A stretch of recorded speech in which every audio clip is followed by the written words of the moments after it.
Across our planet, colossal fishing fleets push through dawn's mist, each morning hauling from the deep millions of tons of seafood that sustain billions of lives.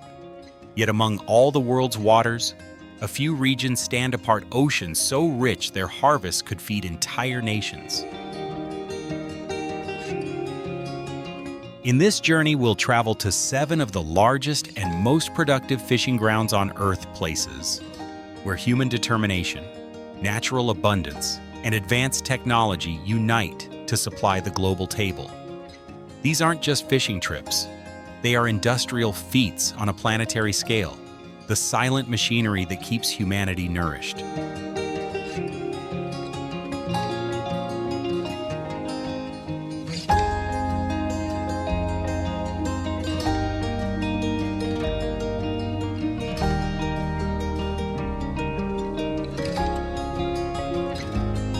Our voyage begins in Alaska, where icy rivers meet the Pacific, and millions of salmon return each year to spawn.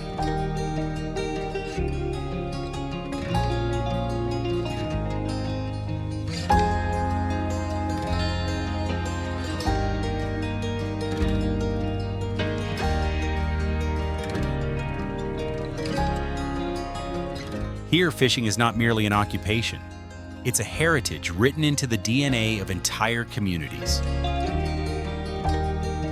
Every season, vessels flood the harbors of Bristol Bay and Kodiak, heading out to intercept one of the planet's most spectacular migrations.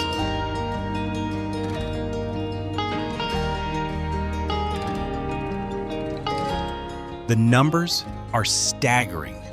Alaska's salmon harvest brings in billions of dollars annually, fueling both local economies and international exports. The vibrant red flesh of wild Pacific salmon, rich in omega-3 and prized for its flavor, travels from American dinner tables to high-end restaurants in Tokyo, Shanghai, and Paris.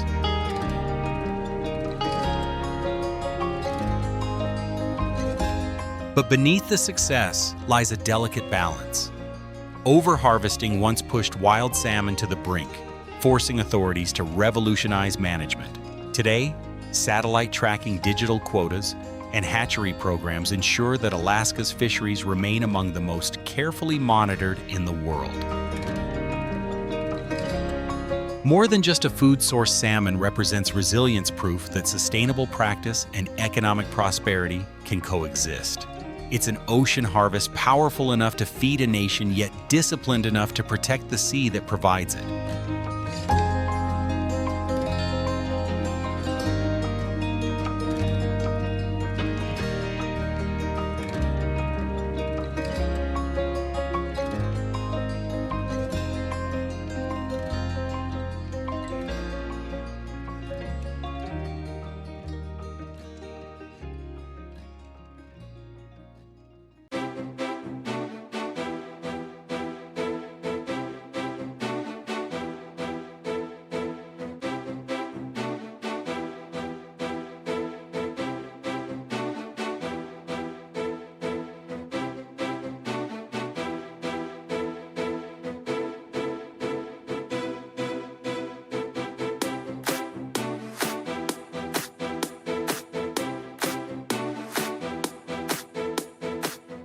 From the icy northern seas, we move south to warmer waters, where one of the ocean's smallest fish sustains millions of lives, the sardine.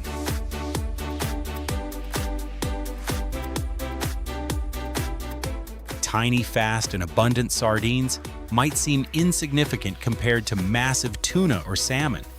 Yet these silver fish are one of the planet's most valuable natural food engines, delivering over 2 million tons every year. Each summer, vast, shimmering schools stretch for miles across the coasts of Morocco, Portugal, and Spain. Fishermen set out before dawn, casting massive purse seines that scoop up tons of sardines in a single haul. By sunrise, ports are already bustling boats, unloading factories, steaming conveyor belts, carrying fresh catch straight into the canning lines.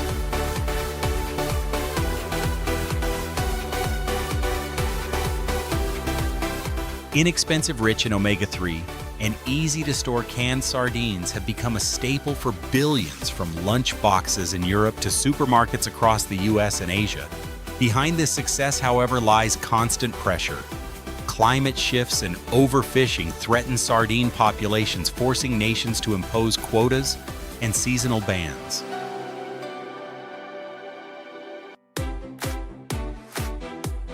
Today, modern fleets rely on sonar tracking and processors, adhere to sustainability certifications that guarantee traceable ethical harvests.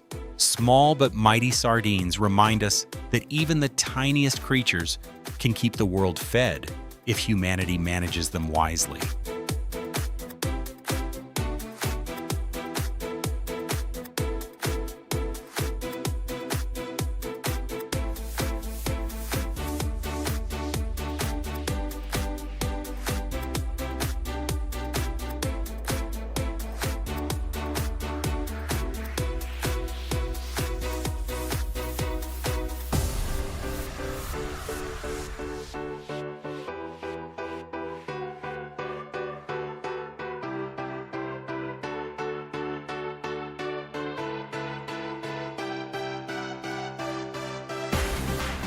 Far north, where cold winds sweep over gray horizons, lies another titan of global seafood, the North Atlantic cod.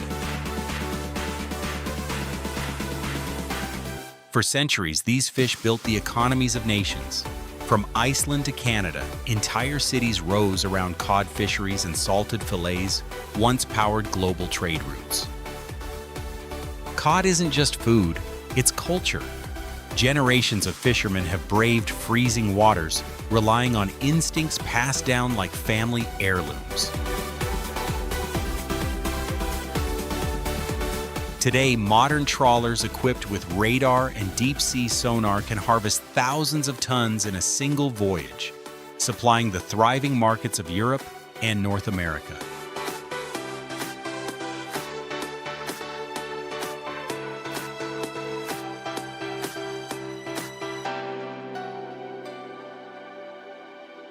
The white, mild meat of cod is used in everything from fresh fillets to fish oil and nutritional supplements, industries worth billions. Yet success came at a cost.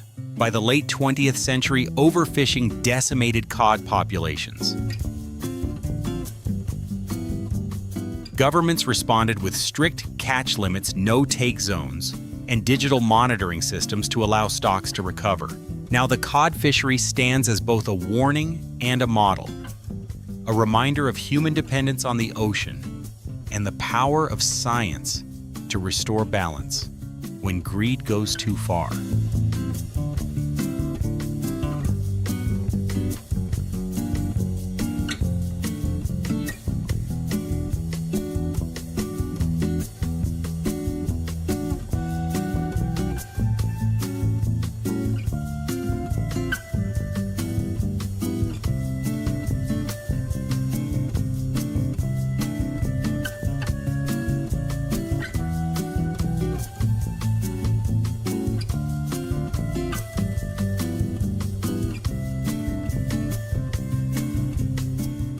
From the cold North Atlantic, we move into warmer waters to follow one of the ocean's fastest and most valuable predators, the bluefin tuna.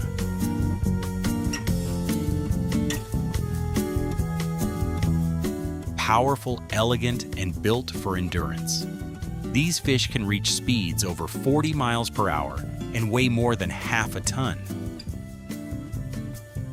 In Japan, a single bluefin can fetch hundreds of thousands of dollars at auction, turning each fishing trip into a race for gold beneath the waves.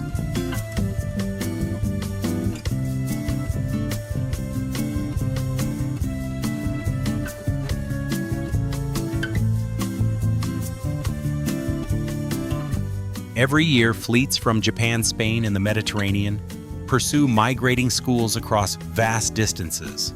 Advanced sonar satellite data and aerial spotters help pinpoint their movements. Once caught, each fish is handled with surgical precision, blood drained, core temperature stabilized, and flash frozen within minutes to preserve the rich marbling of the meat.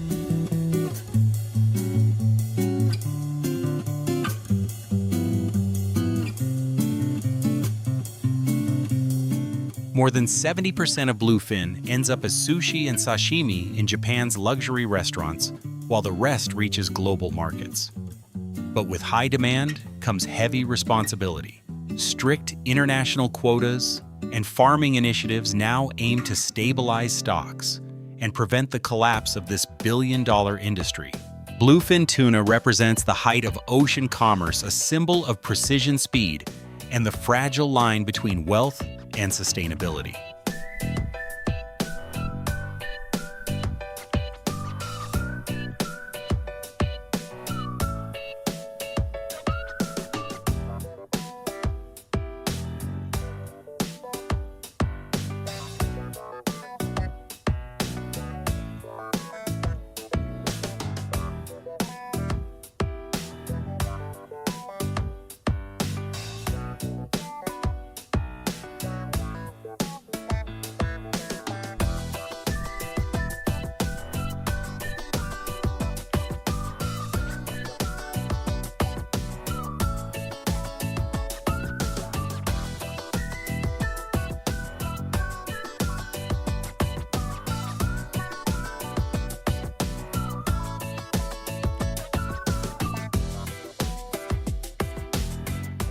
Beneath the turquoise waters off western and southern Australia lies another ocean treasure, the Australian rock lobster.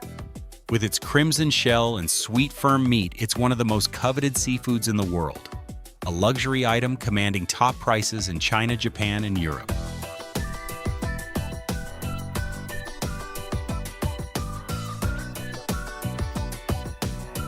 For generations, Australian fishermen have ventured out before dawn, dropping hundreds of baited traps across the continental shelf. Each lobster is carefully checked, sorted, and tagged before being placed in chilled seawater tanks, often bound for export within 24 hours. This meticulous system, combining old craftsmanship with new technology, ensures that every lobster maintains its pristine quality.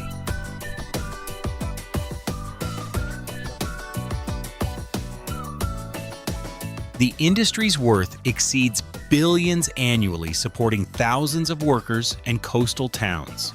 Yet its true success lies in management.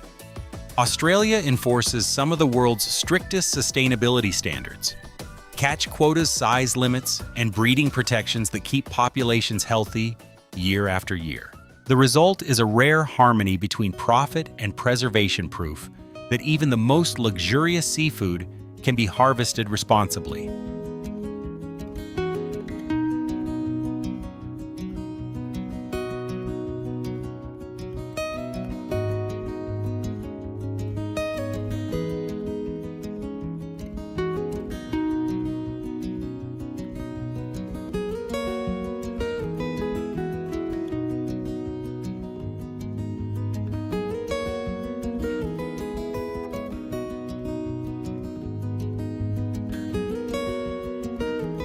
In the icy waters of the Bering Sea, where winter waves rise like mountains, another hunt unfolds, one that's as dangerous as it is rewarding. The Alaskan king crab fishery has earned a reputation as one of the world's toughest jobs, testing human endurance against the cold and chaos of the Northern Ocean.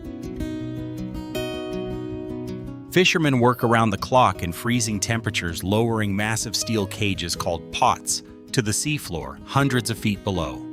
When the winches pull them back up, the pots erupt with movement giant crabs stretching their legs like armored warriors of the deep.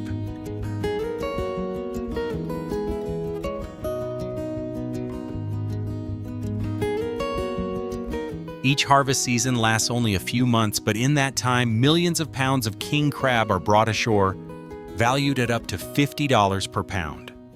These crabs, exported to high-end markets in Asia and North America, have become a global symbol of ocean luxury, as much a triumph of skill and endurance as of commerce.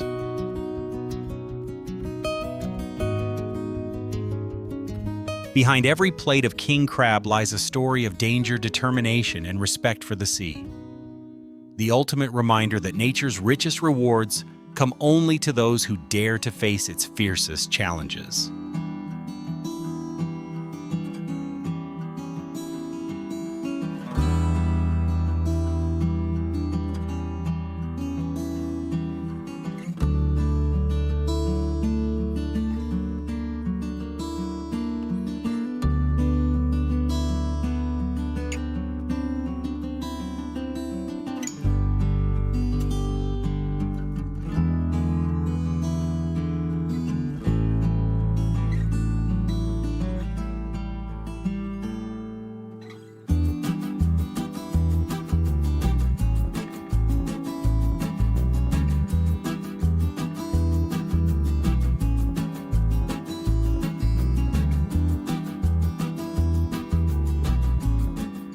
Amid the giants of the ocean, one humble fish quietly sustains millions, the red snapper. Found across tropical and subtropical waters, this species forms the backbone of coastal economies from the Gulf of Mexico to Southeast Asia.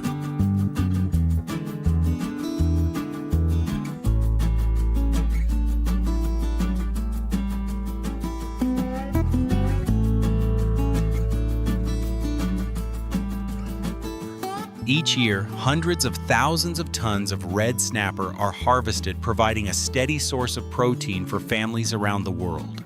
Its mild, flaky meat makes it versatile, served fresh at seaside markets, filleted for export, or frozen for supermarket shelves.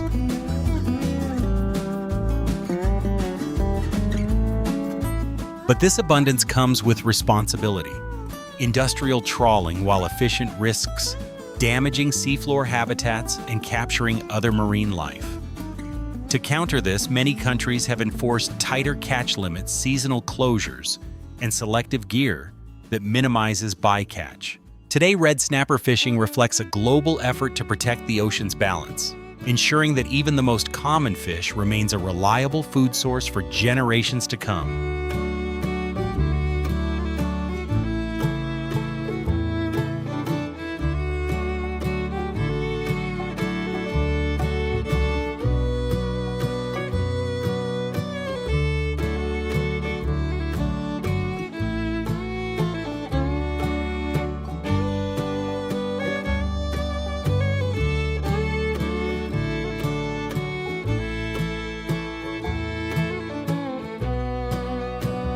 From Alaskan salmon to king crab, from tiny sardines to powerful tuna, each of these harvests tells the same story: humanity's deep reliance on the sea.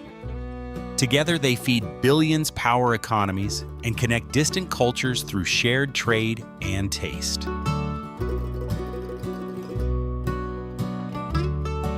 Yet the future of these bountiful waters depends on balance. Climate change, pollution, and overfishing continue to test the limits of nature's generosity. In response, scientists and fishermen alike are turning to technology, AI-driven monitoring, smart quotas, and eco-certified practices to build a sustainable path forward. The ocean has given humanity its richest feasts and its hardest lessons. Every catch, every haul, and every storm faced at sea is part of a greater story. One that reminds us that prosperity means nothing without preservation. As the sun sets over the endless blue horizon, fleets return to port, their holds filled with the lifeblood of nations. And in the rhythm of the waves, one truth remains: the sea feeds us all, but only if we learn to respect it.